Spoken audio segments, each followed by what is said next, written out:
Hello, everybody. My name is Matteah, My name's Kaylee.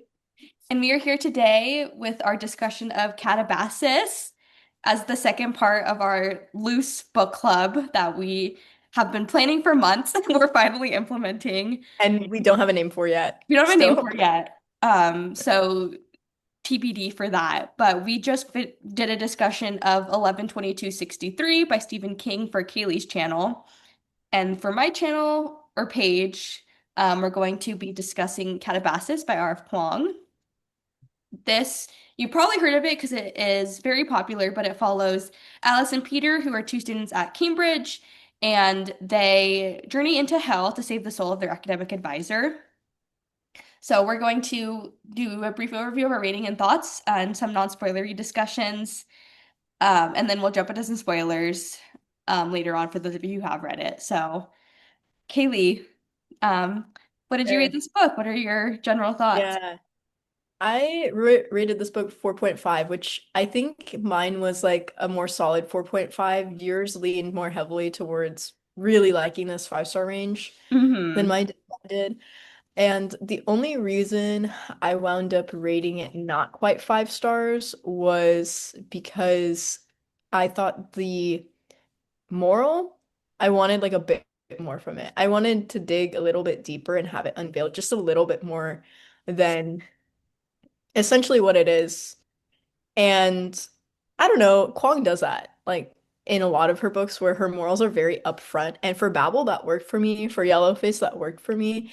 But for this book, I just felt like it was on every page. I don't know. And I just wanted something a little bit more, especially because of the nature of what the book's discussing with hell and heaven and like saving souls and things like that. So I just wanted a little bit more, I think, just because of the context of what the book is talking about. But yeah, that's my thoughts. Mattea. Yeah, yeah. I rated it like a 4.5, leaning five stars on Goodreads. I think this was my most anticipated book of the year, both because I really liked everything else by Kwong and also the premise sounds like something that was really up my alley. And for me, it did not disappoint. Like it gave me everything that I wanted out of this. And it was like perfect for me and kind of for the same reason that it didn't fall for Kaylee, because I tend to really like when the commentary is more like hits you on the head, on the nose. I don't mind that as much. I can see why other people maybe like didn't drive with that as much in this novel, but for me, I really like books like that. So I really, really loved this. And I thought it was had a really good balance between like the world building and the hero's journey and then the love story that was simmering underneath. I think that was really well balanced. And I really liked all the little nods to all the other stories that take place in hell. I kind of realized this year through reading Dante's Inferno before this, rereading House of Hades, and listening to Hades Town. Like read all, like I consumed all of those very close together, and so I'm kind of realizing that I like stories about journeying into hell. Don't know what that says about me, but so yeah, I loved like all the little nods to the other stories. So for me, I Yeah, don't think there was you anything I would have change that about up. it. Yeah, there was a lot. Yeah, we both tabbed a lot. Yeah, because I think the way that Kwong like superimposed Cambridge onto Hell, I think for me was really geniusly done. Because I think that was like the perfect way to kind of like drive the point home of the thesis of the book of academia being hell. Which I think she does do a general good job of in like Babel as well, where that's also kind of a central focus of like academic stressor, a hell of sorts. But this book really puts it up front and she spends a lot of time on it. So I do agree with you. I think that is a strong point. And I do think it's a strong point of her writing that she has those themes so forefront because I think sometimes people miss the theme of the book. And she really doesn't want you to do that. Like she Yeah. wants you to get one something out of the book. And I do appreciate that about Kwong. So, right. So, yeah, I think that's my thoughts on it. Like she does a really good job of very easily overlaying different points of academia with points of hell. Like I liked how Pride was this guy who's like, I went to Cambridge and like you should come join me here. We don't have scholars like you, and kind of just getting stuck in trying to answer this question that is unanswerable. And I really like that. I like those portions of it. So Hmm. Yeah, and yeah. I think having Alice as the main character too, I think also really helped with the themes because I think Kuang did really well of demonstrating the racism and misogyny in academia as well, especially because this is like kind of set in like post World War II era. It's not explicitly said what year, but Very ambiguous like year. some like probably like 1950s, 60s, I'm assuming just based off of the vibes. Yeah. So that was really interesting to have, yeah, like a Asian woman main character too, because I that also added extra layers, I think. Yeah. And I think Kwong does a good job of also weaving in her experiences and her background into her books, which is very obvious in books like Yellowface, which is like where the literal title and exploration of that book is in that. But in this book too, like choosing to weave in the Chinese deities inside hell and like also how uh him like Hades presents himself uh in different forms of being the king of hell was really, really interesting. Yeah, yeah, like how I really like the incorporation of like yeah, like Chinese mythology and like also like reincarnation and stuff in this. I think that's a really like fresh take on, like the classic hell story that we've seen, a lot Hmm. of times. So I really enjoyed that. And to your point, I think another thing we wanted to bring up was how she experiences being a woman in academia. And I think one thing that was really interesting to me is the discussion that happens where she it's slowly unraveled throughout the book that she's been like put on sexually, like sexual advances were put on to her by Professor Grimes, which is the literal dude she's in hell to save, which is wild. And how that begins to affect her mentally and how that abuse begins to affect her mentally. So she winds up going to the department chair or something who is really well known for sticking up for women in academia. And that whole discussion with that character brought up a lot of questions for me of, what does it truly mean to be a woman supporting women? What does it mean to, deal in like say what you are and do what you say? Because this professor was very much within considering herself to be a feminist, but Alice wasn't. So anytime anything happened to other people on campus or she would hear sketchy things about things that were going on, Alice would kind of turn a blind eye. And that professor asked the question of like, well, why should I help you in this circumstance? So I don't know. I thought that scene brought up a lot of good questions about women in academia and in general society and how women act towards each other. So. I will say, I think one other thing I can touch on a little bit in the knowledge restriction is that I loved Alice and Peter so much. Oh, that's true. Like the love story, but not the romance Yeah. Yeah. plot. I heard people say like after they read this book, like it's a love story, not a romance. And I think that's very true. It doesn't follow necessarily the same like beats as a romance would if you're a familiar romance reader. But I think, like I said earlier, it has a really good balance of the plot to the romance pacing, and I really loved their dynamic. Like the golden retriever obsessed boy and the like tries to be nonchalant black cat woman is my favorite straight ship dynamic if I read it. And so I was eating that shit up. I love them so much. But especially because she's such a black cat, I think he comes Yeah. off as a super golden retriever. Because I think if you took Peter in any other context, he's really not that much of a golden retriever, but in contrast to Alice, like it really Yeah. does. I think actually maybe that is my one non-spoiler thing. I will say the interrelationship dynamic between characters, like their interrelationships in this book, or relationships. Clearly, I'm tired. Uh, is more prevalent here than it is in Babel or it is in Yellowface. Because Yellowface and Babel, she uses those relationships to be more of almost literary devices, whereas I feel like their relationship isn't necessarily a literary device in and of itself, but more encompassing of the general theme, which of course we'll get into when Hmm. we talk ending. But yeah. But yeah.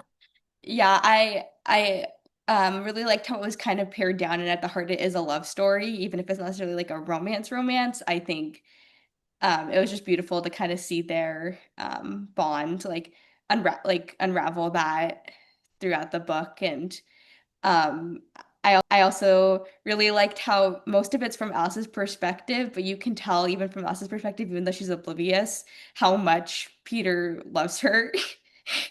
Even if Mhm. she doesn't even know, just like it's so Like obvious you as the reader from the can tell get-go how obsessed he that, is but with she her. can't.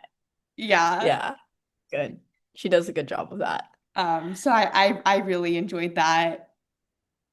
The only one sleeping bag trope. That was fun. I didn't even clock that till you told me that, and I was like, Well, oh, I had saw right. Rebecca, the author, like joke about that. I saw a clip Oh, of that. you. So Okay. that wasn't from me. I can't take the credit for that, but Okay. no, I texted this to Kate when I was first reading it, but Peter and Alice gave me heavy autistic for autistic vibes because they were both so obsessed with their work, and then they would just like sit there yapping about it. I'm just like, wow, this is the most neurodivergent I dynamic I've saw a ever seen, but TikTok. I love it. I saw a TikTok the other guy that was like, you know how your parents are always like, autism didn't exist back in my day, and then Uh-huh. he was like, yeah, so tell me about those people that were writing whole books about fungi, fungi, and you consider that normal. I know, yeah. Which was Or your dad who wears the same pair of pants because he likes the way they feel or something. And so I don't know that like when I was watching that TikTok, I was thinking about that comment that you yeah. you sent me. Much to think about. I just love projecting that onto characters. It's fun. I'm not diagnosed with any character I slightly relate to. I'm like, I know what you are. Anyways, moving on to spoilers. Yes, So, if you have spoilers. not read this, we both highly Please. recommend you do. So, go read it and then come back for the rest of this Yeah, discussion. you're welcome back afterwards. Um, okay, where do you want to start with our spoiler thoughts? I feel like this book's really hard for me to go sequentially because the story itself Yeah. isn't really sequential. She writes it where she kind of tells it, and you unravel, especially more about Peter and Alice towards the end. Mm-hmm. So I don't know. Feel free to pick a spot and we'll just yap. And then Yeah, I I'm think, trying to think of what we haven't touched on yet. I mean, I think talking about the rep of Crohn's disease, I think that oh was like a good yeah, discussion. I I really liked that personally. That's something I brought up to Matteah. And I kind of like that because I feel like Peter really represents going through that sort of experience. I experienced something very similar. And so that sitting in bed and like dying but not wanting to tell anybody what's going on, very, very vibes. Like the way that that was written and his feelings towards all of that was very cool to see represented in the book. I also thought it was really cool because he winds up looking like a really flighty guy because of his Crohn's disease. So he essentially will skip classes or drop grading papers or something, but it's because bro is literally in pain in the hospital, like with family there. Physically So like can't. physically can't, but he won't tell anybody because he doesn't want their fake sympathy, which is what he experienced as a kid. So I thought that was kind of interesting because it plays into the dynamic he develops with Alice, which is like Alice thinks that he initially really liked her when they were in at Cambridge before Grimes died, and then he just kind of drops her, and she doesn't know why, and thinks that it's like Peter just being Peter, him just being a dude and being clueless. But it's not. It's because of this. And then we see through this that she begins to accept him for who he is and not give him the sympathy for sympathy's sake, which he hates, which I think is really cool. And I think it builds on their love story as he also like accepts her for who she is and kind of encircles her in all of her. I think that's really great. I think that's it made their bond even stronger, in my opinion. So Yeah. I loved like the one scene that we get from Peter's perspective because it really revealed like how much of his bravado is just him trying to protect himself, yeah. which made me care about him even more. Like I already loved him, but then reading that I was like, oh, my Which boy. is really because we get this scene of his bravado and then immediately it drops because essentially sacrifices himself for Alice to get out of hell. Hmm. Yeah, and I think also just like him learning to like open up to Alice and share this with him, I think is very reflective of like the theme, like the major theme that we both took away of like academia is hell, but it's better when you have somebody by your side that you can lean on. And like there being so many instances in this book of Alice and Peter like physically having to pull each other out of situations and like both of them walking away be like we could not have survived that without each other. Which is so sweet. And This I is find it so particularly sweet. And sweet. it gave me the So, same like the same reason why House of Hades by Rick Riordan is so great. Like as much as the scenes of Tartarus hurt so much, like it's part of the reason why I think Percabeth is like the couple of all time. yeah, And I'm gonna save so my one-liner for this book for the end, but I think you already know what my one-liner is. Uh, but yeah, I really enjoyed that part of the yeah, so story. it was just it was super sweet to see them like how they learned to lean on each other more to get through the situation. Um, so yeah, I really enjoyed that. Yeah. Do you want to talk about Magnolia crepes? Yeah, we can. You brought that up, and I thought that was a really interesting Yeah. point I hadn't thought about with her character. Yeah, so there's a like subplot of this couple that's like basically chasing Alice and Peter through hell. But the woman we were talking about is a really interesting character because Kaylee asked me my thoughts on her and I said she's kind of like a foil to Alice. We talked in the non-spoiler section about how Alice like represents like a lot of the misogyny in academia, and Magnolia was really interesting because she's like a lot more bold and loud and kind of not afraid to be feminine in a way that Alice kind of like tries to shrink and Alice tries to kind of like blend in with the crowd. And so it's really interesting to kind of see how Kuang used Magnolia as almost like a foil for Alice. Yeah, and I think also in that she embodies like the fullness of what it means to be a woman in academia and generally, I think, which Alice struggles for a lot of the book to accept because I think, especially with her experiences with Grimes, she like continues to just push it down, push it down, push it down.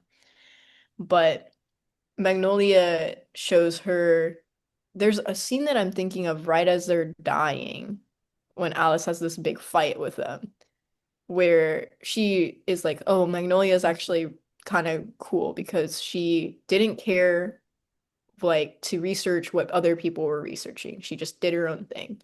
She like tried to succeed as a woman in analytical magic, even though that wasn't really a thing at the time she went into it.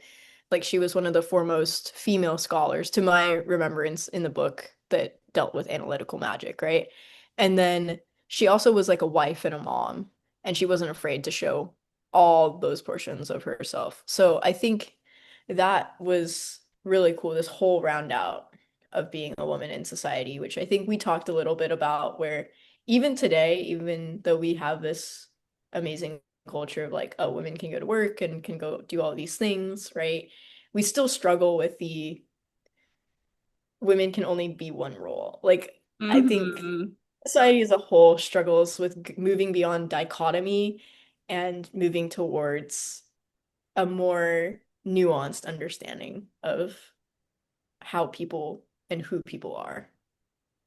So, yeah, Yeah. Yeah, I cool. think one other thing I want to touch on really quickly before we kind of move on to like the ending, because I know you had like quite a few thoughts on that, was I think it was I also could. interesting how Kwong, um, as much as she's like critiquing academia in this, she also recognizes that it's a privilege. There was a scene that really stood out to me where towards the beginning of the book where Alice and Peter run into some shades. Like ghosts and they're choosing not to be reincarnated and Alice is like, why wouldn't you? And they're like, well, we were lucky to be like educated in this life and chances are if we get reincarnated we wouldn't even be literate.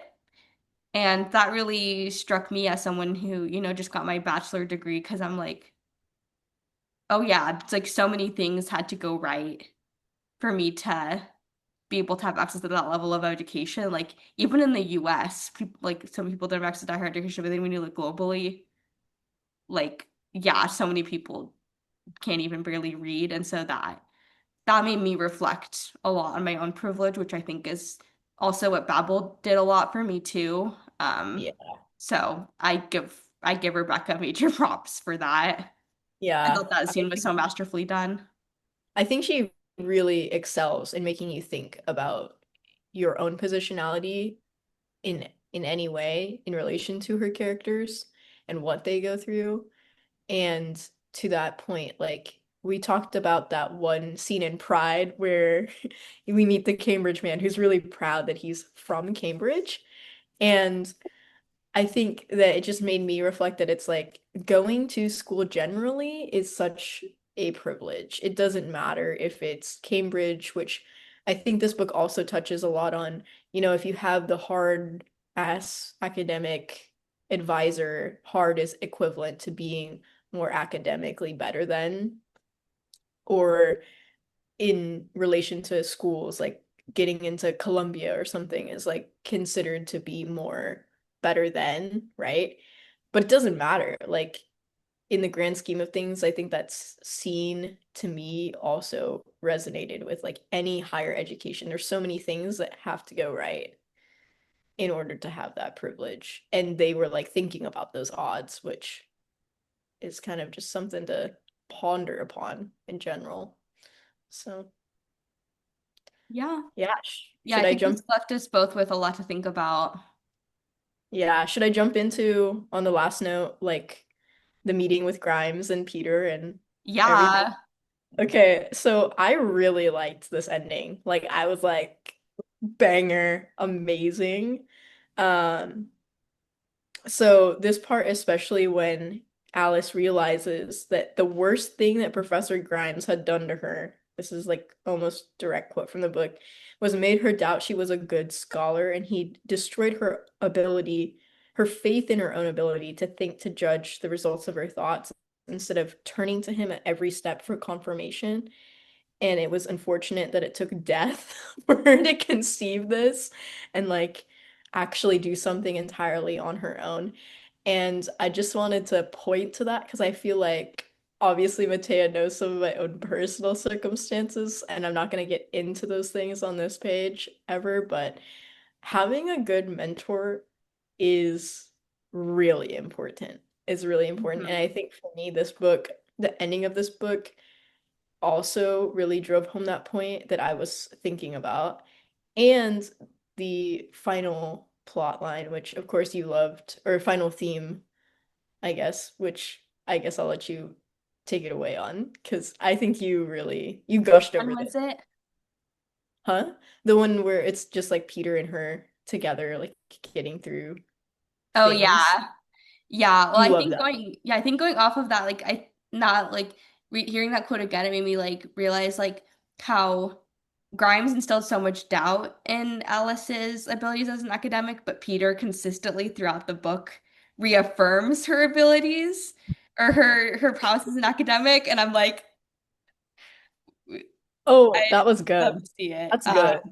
Yeah. But yeah, I think.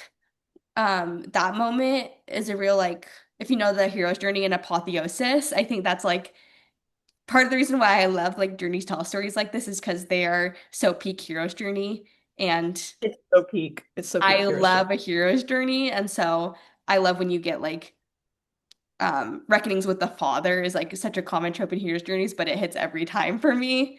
So I Mhm. think in a way like Grimes is a father figure, so I think it very much fits that like that Yeah. emotional climax um of a good hero's journey. So I did really enjoy that.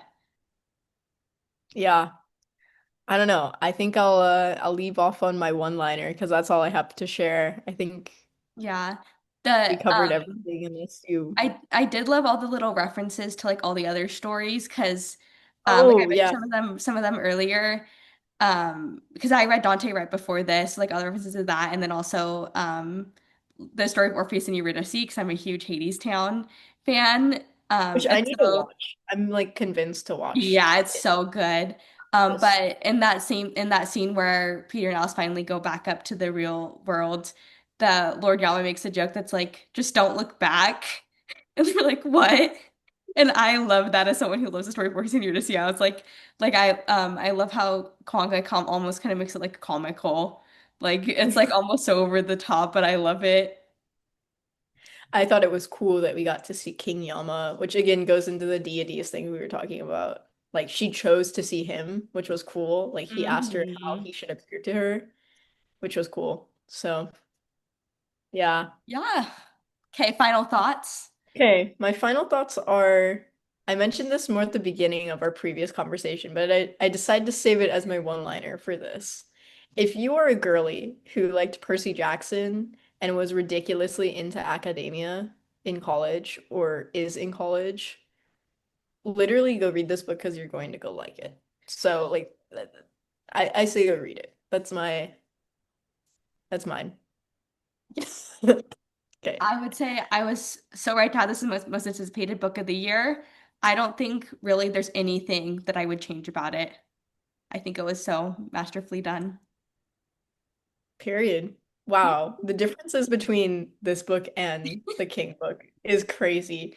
Yeah, go to Cr- Katie's channel, watch our 11/22/63 review if you want to hear us rant.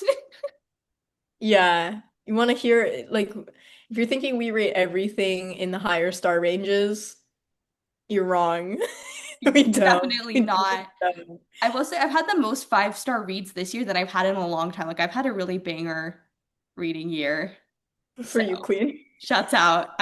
I feel like I'm, like that one meme of the guy like ripping the chains open. Like that's how I Yeah. feel this year with my reading because I've had I some not so good reading years the last 2 years in terms of feel ratings. like But I feel like I'm it's a mid-year, but I also think we're ending it really well. Like I'm ending on this yeah. book and Ballad of Songbirds and Snakes. So Oh yeah. it's gonna be good. It's gonna be good. I'm starting the third book in the Assassin's Apprentice series by Robin Robin Hobb. Hobb today. And then I have like five Christmas romances I'm gonna blaze through in the week before Christmas. So my friend Sophie and I are gonna do like a You readathon. you legitimately like if y'all think I'm a scary reader, Matteah is a scary reader. Holy cow, I've never seen someone I've blow through only books met one other person who reads more than me, and that was my roommate, one of my roommates this last crazy. year. I don't know. I don't know. Well, I guess that's it. We're done. Thank you for We did joining it. us. We finally did it. We're finally getting this book club going. Yes, and So, I think the next step planned is me being force it's not force fed, but like force red, yeah, white, blue, right? Is that yeah. I don't know. We'll have to see if that's like for a book club or if that's going to be like a separate project, but yeah, that's see true because about it's that. more involved in our writing things, but Yeah. I'm sure we're gonna be buddy reading another book. My vote is Fake Skating by Lynn Painter because that's the one Oh, story that Kaylee's actually liked. And I'm a huge hockey fan and fake dating fan. So yeah, I actually have only liked Better Than the Movies for romance. you need to read I more. don't You've know. barely read any. I know. Mate by But I Ali figured we Hazelwood also is not like no. sufficient. But you Since you also don't know didn't your really Harry care Potter. for Emily Henry, which is like usually the safe Oh, bet. that's true. I read Beach Read. That's true. I did read that and I didn't like that. Maybe I'll like Book Lovers. I thought of Yeah, I was that gonna being. say I feel like Book Lovers was my second favorite by her. I think you would like that one. I've Okay, honestly give it a shot. also People We Meet on Vacation is getting a movie. That wasn't my favorite of her books though, but the movie's coming out literally next month. So Okay. Well, I don't think I'll be picking that one up. I don't know. that's Maybe fair. maybe Mattea will make a list of romance reads that I will read. We'll buddy read one or something that you haven't read. Yeah. You So can pick stay one. tuned. So maybe a change of pace at the contemporary next time, but we will keep you Maybe. updated. Maybe. All right. Okay. Thanks for Bye. joining.